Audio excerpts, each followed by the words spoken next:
சற்று முன் கிடைக்கப்பெற்ற மிக மிக முக்கியமான செய்தி ஒன்று வெளியாகியுள்ளது. திராவிட முன்னேற்ற கழகத்தில் உட்கட்சி மோதலா? அமைச்சர் நேரு அவர்கள் அமலாக்கத்துறை அதிகாரிகளது பிடியில் சிக்கியுள்ளார் என்றால் அதற்கு அன்பில் மகேஷ் பொய்யாமொழி அமைச்சர்தான் காரணம் என்ற தகவல் தற்பொழுது கிடைக்கப்பெற்றுள்ளது. வேலை வாங்கி தருவதாக சுமார் 35 லட்சம் ஒரு நபரிடம் என்று 2000 நபருக்கு மேலாக இந்த ஆண்டு மட்டுமே லஞ்சம் வாங்கியிருப்பதாகவும், கிட்டத்தட்ட 1800 கோடி வரை கடந்த 4 ஆண்டுகள் வரை லஞ்சம் பெற்றிருப்பதாகவும் அமலாக்கத்துறை அதிகாரிகளிடம் அனைத்து ஆவணங்களும் சமர்ப்பிக்கப்பட்டுள்ளது. மேலும் நேரு உள்ளிட்ட அவரது சகோதரர்கள் வீடுகளிலும் அமலாக்கத்துறை அதிகாரிகள் சோதனைகளை நடத்த திட்டமிட்டுள்ளனர். மேலும் இந்த ஆவணங்கள் எப்படி அமலாக்கத்துறை அதிகாரிகளுக்கு சென்றது? நேரு அவர்களது சகோதரர்கள் நடத்தி வரக்கூடிய நிறுவனங்கள், அவர்களது இரகசிய தொழில்கள் அனைத்தும் எப்படி அமலாக்கத்துறை அதிகாரிகளுக்கு தெரிந்தது? மேலும் திமுகவில் இருக்கக்கூடிய நபர்கள்தான் இதை செய்திருக்கிறார்கள் என்று நேரு அவர்களுக்கு தெரிந்துவிட்டது.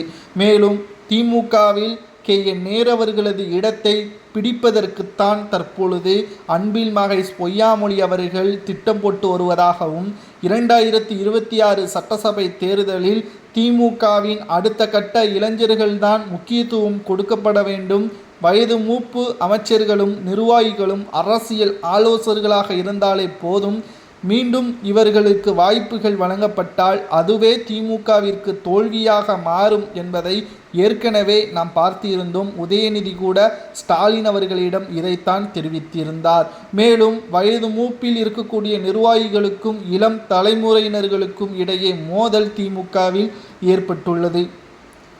பொன்முடியாக இருக்கட்டும், நேருவாக இருக்கட்டும், இன்னும் பல மூத்த நிர்வாகிகளுக்கும் இளம் தலைமுறையினர்களுக்கும் திமுகவில் கருத்து வேறுபாடு காரணமாக பல்வேறு குடைச்சல்களும் ஏற்பட்டுள்ளது.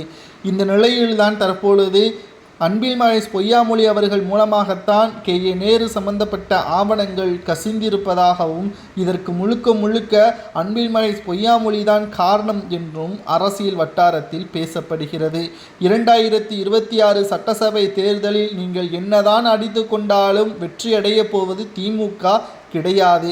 சமீபத்தில் நடந்த மக்களின் புதிய கருத்து கணிப்பில் நாம் பார்க்கும் பொழுது அவர்கள் வைக்கக்கூடிய 3 முக்கியமான தகவல்களை நாம் பதிவிடுகிறோம். முதலில் பாதுகாப்பு இல்லை, சொன்ன வாக்குறுதிகளை நிறைவேற்றவில்லை. மூன்றாவதாக தமிழகத்தில் திமுக ஆட்சி வந்ததற்கு பிறகு தமிழ்நாடு வளர்ந்ததோ இல்லையோ திமுக வளர்ந்தது என்று கூறியுள்ளனர்.